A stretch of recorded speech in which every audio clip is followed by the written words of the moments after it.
தற்பொழுதைய முக்கிய செய்தி விரைவில் வெளியாகிறது. திமுகவினுடைய தேர்தல் அறிக்கை.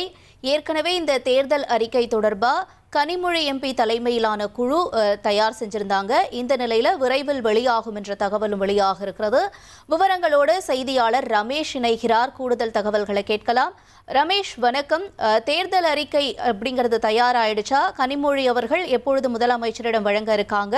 மேலும் விவரங்கள் என்ன? திமுகவின் வரைவு தேர்தல் அறிக்கை திமுக தலைவரும் முதலமைச்சருமான மு.க. ஸ்டாலினிடம் இன்றைக்கு சமர்ப்பிக்கப்பட இருக்கிறது. திமுகவை பொறுத்த வரைக்கும் கடந்த தேர்தலில் 505 வாக்குறுதிகள் கொடுத்திருந்தாங்க.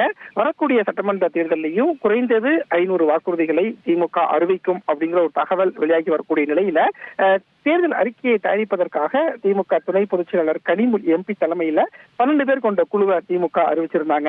தமிழகம் முழுவதுமே இந்த குழு சுற்றுப்பயணம் மேற்கொண்டு பல்வேறு தரப்பினரையும் சந்திச்சு இப்போது திமுக சார்பில் ஒரு தேர்தல் அறிக்கையை தயாரிச்சிருக்கிறாங்க.